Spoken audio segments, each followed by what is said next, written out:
Olá! A atividade que nós vamos assistir hoje já foi gravada anteriormente. Nós estamos em nosso período de recesso e em março retomaremos as atividades semanais ao vivo. Para aqueles que se interessarem, aqui na descrição do vídeo há alguns links com informações importantes a respeito da logosofia. Uma ótima atividade a todos! Meu nome é Milena, eu tenho 27 anos, sou arquiteta e sou estudante de logosofia na sede de Florianópolis. Antes da gente começar a nossa reunião, eu gostaria de sugerir que pegassem papel e caneta, um papel e uma caneta. Ao longo da atividade, eu vou fazendo algumas perguntas, vocês não precisam responder para mim, nem na hora, mas são algumas perguntas para refletir, para pensar, e talvez vocês queiram anotar elas para voltar depois, ou talvez tenha alguma coisa que chame a atenção, que vocês queiram anotar. Então, caso queiram pegar um papel e caneta, o momento é agora. Então, o tema da nossa reunião de hoje é sobre a convivência. É algo que a gente tem vivido mais intensamente nos últimos tempos, né? Acho que pelo menos de uma forma um pouco diferente de como era antes. Mas o que é convivência? O que significa conviver?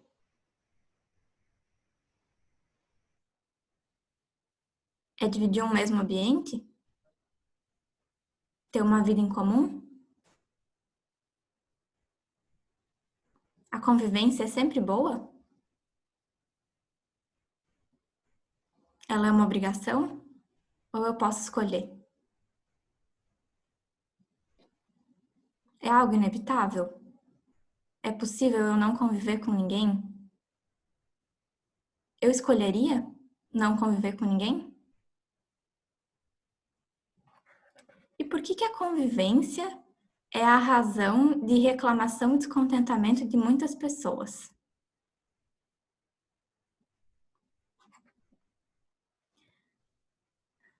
Essas foram algumas perguntas que eu me fiz enquanto eu estava me preparando para essa atividade. Vocês já tinham pensado sobre essas coisas? Eu também me perguntei se eu só convivo com quem mora comigo. O que vocês acham? Eu moro sozinha, então eu não convivo com ninguém? Como é que funciona? Até uns anos atrás, antes de eu começar a estudar logosofia, eu nunca tinha pensado muito sobre esse assunto. Quando eu era adolescente, eu dividia algumas horas do meu dia com os meus pais, com os amigos do colégio, algumas vezes mais por obrigação do que por qualquer outra coisa, e era isso. Se alguém me perguntasse sobre esse tema naquela época, provavelmente seria essa a minha resposta. Hoje eu já entendo de forma bem diferente. Eu vejo que eu convivo hoje com os meus pais, que a gente mora a 400 quilômetros de distância, mais do que naquela época. Eu entendo que que não é a presença no mesmo ambiente que faz a convivência. Quando eu morava com os meus pais, era muito comum eu estar com eles só de corpo presente. Não tinha conexão, não tinha troca, convivência era muito pouca.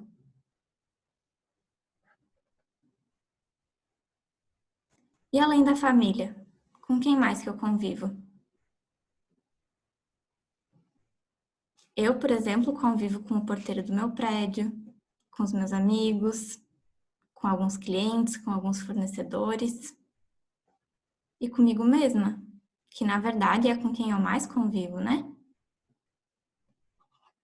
Agora eu vou passar a palavra para o André, que vai trazer um pouquinho sobre a convivência consigo mesmo. Obrigado, Milena. Também fiz essa reflexão, né? Esse tema é muito interessante. Eu fiz o exercício de recordar das pessoas com quem eu convivo mais, né? Eu gostaria que vocês anotassem aí as 5 pessoas com quem vocês mais convivem. Será que a gente consegue fazer isso? Milena já deu uma dica ali, né? a família, os amigos. Bom, para quem tem família bem grande é fácil, né? Ou para quem trabalha com bastante gente, né? Passa bastante tempo com muita gente. Vocês conseguiram anotar aí? Eu fiz esse exercício antes de preparar essa minha parte da reunião, né? Eu anotei a minha esposa, as pessoas da família, e algumas pessoas do trabalho que eu convivo pelo menos nos dias de semana, né? Mas quem que é a pessoa com quem eu mais convivo? Já foi dito aqui na reunião. É a mãe de vocês? É a namorada? O filho? A esposa? O esposo? É o chefe? Trabalho? O colega de trabalho? Com quem que eu convivo todos os dias desde que eu nasci? Comigo mesmo, né? E será que eu tenho que ter uma boa convivência com essa pessoa também? Sou eu mesmo? Bom, eu vejo assim, que com o familiar, às vezes a gente acha que não tem problema dar algum desentendimento. Pelo menos esse é o pensamento que eu tinha, né? Pois, por exemplo, meu pai e minha mãe não vão deixar de ser meus pais, né? Meu irmão e minha irmã também não vão deixar de ser meus irmãos. Mas e eu? Eu não preciso melhorar a convivência comigo mesmo também? Será que eu não tenho de vez em quando algum atrito comigo mesmo? Eu com certeza não vou deixar de ser eu, né? Eu sempre vou ser o André aqui. Mesmo até que eu troque de nome, troque de lugar, eu sempre vou estar aqui, perto de mim. Não importa onde eu esteja, né? Mas não existe também, no caso de um familiar, por mais próximo que ele seja, se eu me desentendo muito com ele, não tem uma chance de que ao longo do tempo eu vá me afastando dele? Pode ser até um amigo que antes era muito próximo e hoje já não é tão próximo, né? A gente observa. E a reflexão que eu faço aqui existe a chance de eu me afastar de mim mesmo? Como é que pode isso acontecer? Bom, como é que eu me afasto de um ser, né? Por exemplo, se as expectativas que eu tenho em relação a um ser não são atendidas, por exemplo, se eu chamo um amigo para almoçar amanhã e daí eu não apareço e não aviso nada, será que o amigo vai me chamar para almoçar no dia seguinte? Ou a confiança, a convivência não vai ficar abalada? E os combinados que eu faço comigo mesmo? Eu cumpro com todos os combinados que eu faço? Com todos os propósitos que eu tenho? Por exemplo, quando eu me proponho a ler um livro, mas eu perco tempo navegando na internet, isso não dá uma sensação ruim, como se fosse um vazio interno? Será que não é um pouco da confiança que eu perco em mim mesmo? E será que essa falta de confiança afeta a convivência comigo mesmo? Como afeta a convivência com um familiar ou com um amigo? Eu vejo que quando isso acontece comigo, eu estou prejudicando a convivência com o ser mais importante da minha vida, né? Sou eu mesmo. E fazendo uma reflexão também, eu vejo que é melhor eu conviver com as pessoas que eu conheço, né? Então, eu, por exemplo, eu não gosto muito de estar entre pessoas que são desconhecidas. E para conviver melhor comigo mesmo, a logosofia, ela me ensina a conhecer a mim mesmo. Então, conhecer o meu mundo interno, meus pensamentos, meus sentimentos e tudo que forma a minha psicologia. E quando eu conheço alguém, parece que eu me aproximo mais dessa pessoa, não parece? E será que melhora a convivência também? O esquecimento de si mesmo equivale a uma escura masmorra psicológica, onde involuntariamente cada um encarcera o seu próprio espírito. Então, quando eu lembro que eu preciso dar atenção para essa pessoa, que é a mais importante da minha vida, a minha vida vai se ampliando, né? Obrigado. Vou passar de volta para a Milena. Obrigada, André. Eu recordo que, desde nova, eu sempre quis morar sozinha. E quando eu vim para Florianópolis fazer faculdade, eu morei sozinha pela primeira vez. Eu sempre gostei muito de ouvir música, então quase sempre que eu estava em casa, eu estava ouvindo música.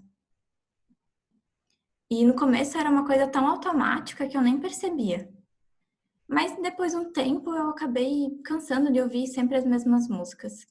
Então eu chegava em casa e nem ligava nada. E funcionava por um tempo. Mas depois eu comecei a perceber que eu começava a ficar meio agoniada, assim. Me sentia inquieta, como se de repente eu tivesse com muita energia nas mãos, assim, e elas não conseguissem ficar parada. Vocês já sentiram isso, assim? Parece que não consegue ficar nem sentado, porque tá com alguma coisa errada. E eu levava isso até não aguentar mais, e daí ligava qualquer coisa. Uma música, um episódio de uma série, um vídeo no YouTube, qualquer coisa que emitisse algum barulho, e daí tava tudo normal. Mas isso começou a me incomodar, porque começou a parecer que eu tinha medo do silêncio. E por que eu ia ter medo do silêncio, né? Eu passei a observar o que acontecia quando estava tudo silencioso. E eu vi que, na verdade, o que me deixava inquieta era o que acontecia dentro de mim. Ou melhor, o que sempre teve dentro de mim, mas que antes, com tanto barulho e com tanta interferência externa, eu não conseguia ouvir. E o que eu passei a ouvir foram os meus próprios pensamentos. E eram eles que me deixavam tão agoniada. Eu encontrei esse trecho num dos livros da logosofia, que é uma definição da logosofia para os pensamentos. Diz que os pensamentos são entidades autônomas que procriam e adquirem vida ativa na mente humana, de onde em seguida podem passar para outras mentes sem a menor dificuldade. E eu encontrei muitos pensamentos dentro da minha mente, com o silêncio. Alguns eram pensamentos de temor que me perguntavam: e se aparecer um ladrão? E se o apartamento pegar fogo?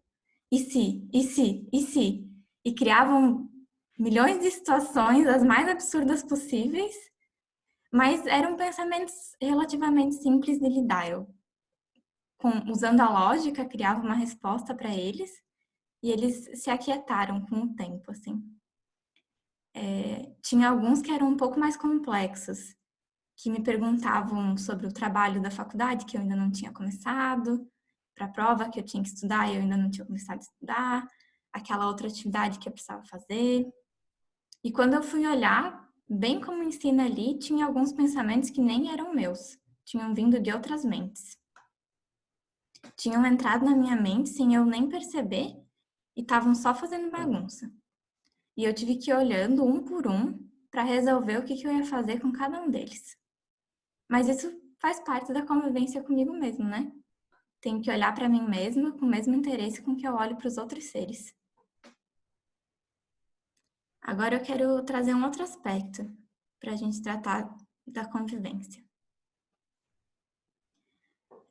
No início da minha adolescência, eu vivia muitas facilidades que são bem típicas dessa fase da vida. Eu tinha poucas responsabilidades. E a maior parte das minhas responsabilidades eram coisas que eu mesma tinha escolhido. Fora isso, eu tinha uma ou outra colaboração na casa, assim, secar uma louça de vez em quando, manter meu quarto organizado, e era meio que isso. Próximo do início do ensino médio, eu decidi que eu queria cursar arquitetura e urbanismo. Mas na cidade que eu morava, que é no interior, tinha uma faculdade, mas a faculdade não ofertava esse curso. Então, em alguns anos, eu ia precisar sair da casa dos meus pais e me mudar para outra cidade. Naquela época, a minha mãe já estudava logosofia. E antevendo algumas situações que eu iria enfrentar, ela começou a me preparar para o que eu poderia viver. E logo, algumas colaborações na casa aumentaram. E isso tornou frequente algo que se manifestava só no meu interno.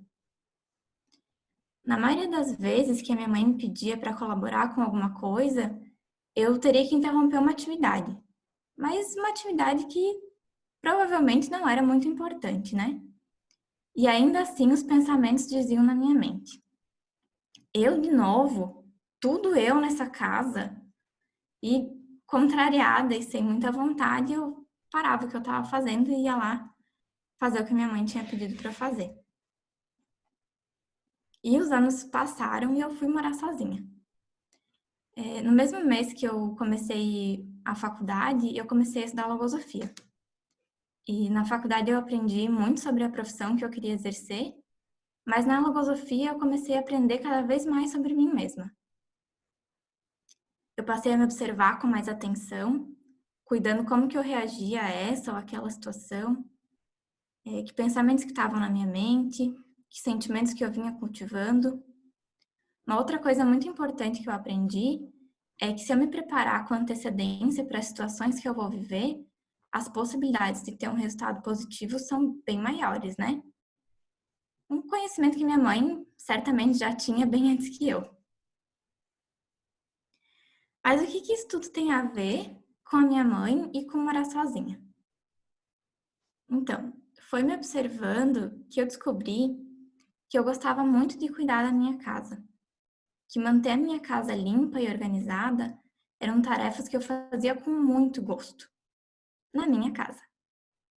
Mas quando começavam as minhas férias e eu ia para casa dos meus pais, parecia que os mesmos pensamentos que estavam na minha mente na adolescência estavam lá me esperando, só esperando eu voltar. E os mesmos movimentos que aconteciam naquela época se repetiam. Os pensamentos me dizendo que eu estava de férias, que eu queria descansar, que eu já tinha todas aquelas tarefas na minha casa, que eu queria aproveitar aquele tempo para fazer alguma coisa diferente. Mas, assim como na minha adolescência, quando pediam alguma colaboração, eu ia fazer, mesmo que contrariada e sem vontade. Até que teve um ano, um pouco antes das minhas férias de verão, que a minha mãe foi ficar uns dias comigo na minha casa. E nos dias que a minha mãe estava na minha casa junto comigo, eu não lavei a louça, eu não arrumei a minha cama e eu não fiz nenhuma outra tarefa da casa. Ela observava o que tinha que ser feito e fazia, muito feliz em poder me dar mais tempo para me dedicar aos trabalhos da faculdade. Eu vi como foi bom ter alguém me ajudando e dividindo as tarefas da casa comigo.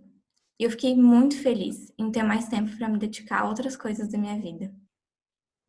Isso despertou em mim uma gratidão muito grande e me fez recordar e refletir sobre a posição que eu tinha frente às colaborações na casa dos meus pais.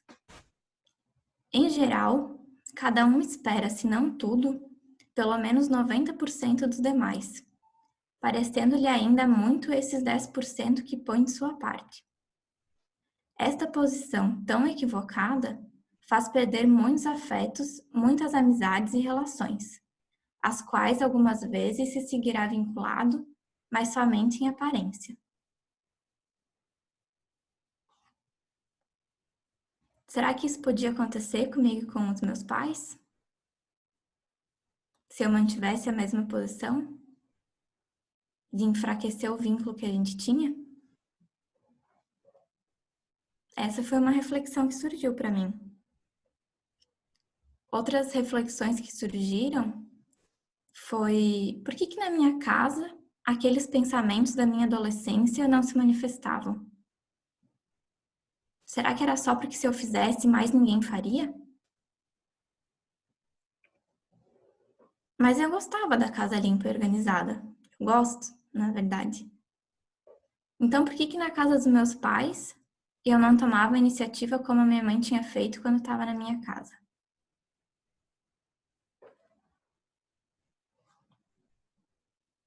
Eu pensei muito sobre essas perguntas. E eu vi que, na verdade, eu vinha tomando para mim mesma uma posição de visita na casa dos meus pais. E visita não faz nada, né? Só aproveita a estadia. E eu vi que também faltava uma coisa muito importante, que é o conhecimento. Na minha casa, eu tinha os meus próprios hábitos. Então, eu sabia quando que algo precisava ou devia ser feito. E eu não conhecia os hábitos da casa da minha mãe. Então, eu ficava esperando ela pedir por alguma ajuda, por alguma colaboração. Só que dessa forma, eu dava a brecha para o pensamento da contrariedade se manifestar. E era isso que me fazia agir daquela forma tão adolescente de colaborar sem vontade. Eu tomei, então, algumas providências. Eu busquei mudar a minha posição de visita nas férias. Eu recordei a gratidão que despertou em mim quando eu tive a oportunidade de receber a minha mãe na minha casa. E me esforcei para passar a ver aquelas pequenas colaborações que eu tinha com ela para retribuir o bem que ela havia feito para mim por tantos anos. Eu também fiz um combinado com a minha mãe. Ela ia me explicar como e quando que ela fazia as coisas na casa dela. E eu ia fazer um esforço para estar mais atenta e fazer sem que ela precisasse me pedir, para não dar chance daqueles pensamentos se manifestarem. De forma prática, a quantidade de tarefas que eu faço quando eu estou na casa dos meus pais não mudou nada. Mas aqueles pensamentos que se manifestavam antes nunca mais voltaram. O que mudou foi o que tinha dentro de mim. Hoje eu fico muito feliz quando eu colaboro com a minha mãe e ela quando colabora comigo. E enquanto a gente está juntas fazendo as tarefas da casa, a gente aproveita para conversar e alimentar uma relação muito maior do que só de mãe e filha, mas de verdadeiras amigas. Hoje eu consigo ver que na minha adolescência eu tinha a impressão de que eu realizava 90%, quando na verdade eu não atingia nem 10% das minhas possibilidades.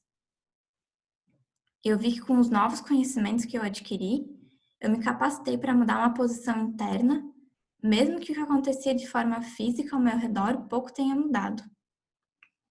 Ao mudar a forma como eu via aquela situação, eu passei a viver ela de forma muito mais leve e feliz. Existia alguma coisa muito pequena e pouco visível que me mantinha afastada da minha mãe. Mas a gratidão que eu senti não só protegeu a nossa relação, como estreitou o nosso vínculo e melhorou a nossa convivência. Esse é um trecho de um livro que eu gosto muito. Ele diz que a força, às vezes, pode mais a força de um sentimento do que a de 1000 pensamentos juntos. Será que alguém já viveu algo assim? De sentir que o sentimento por um ser protegeu aquela relação? É uma defesa muito importante que a gente pode ter na convivência. Recordar esses momentos com gratidão e usar deles para nos proteger quando tem algum atrito. E agora, pensando no título da nossa atividade, né? Vocês acham que a convivência é um desafio ou uma oportunidade? É importante conviver? Se sim, por que é importante conviver? Por que eu convivo com os outros seres? Porque eles estão à minha volta? Será que tem algum outro objetivo na convivência? Algo que pode ser um pouquinho mais elevado, um pouquinho superior? Uns têm o que a outros falta, e o que a uns falta, outros têm, e assim sucessivamente. Mas o grande problema reside em que ninguém quer dar ao outro o que tem, porque pretende que o que tem seja melhor do que o que lhe falta e o outro tem. Deus fez o ser humano para que este o encontre por meio de sua verdadeira evolução consciente. E encontrar a Deus é compreender sua criação, compreendê-la por intermédio de todas as coisas que tomam contato com a consciência. É também colaborar na grande tarefa de ajuda mútua, para que cada um ache seus fragmentos perdidos pelo mundo, aqueles que faltam à figura humana para chegar a ser completa, ou seja, semelhante à imagem do Criador. Eu venho compreendendo com os meus estudos na logosofia que existe sim um objetivo superior na convivência. Eu tenho compreendido que assim como toda criação tem um Criador, toda criação também leva um pouquinho de quem a criou. E a convivência é uma oportunidade que eu tenho para aprender com os seres que me rodeiam, de achar nos outros seres esses fragmentos que me faltam e colaborar com o meu melhor para que esses outros seres achem os fragmentos que podem estar faltando neles também. E conforme eu vou aprendendo com os demais, eu vou me aproximando de Deus. Eu vou agregando um pouquinho mais na minha consciência do que eu aprendo com os outros e aumentando em mim esse pedacinho que eu tenho de Deus. Muito grata.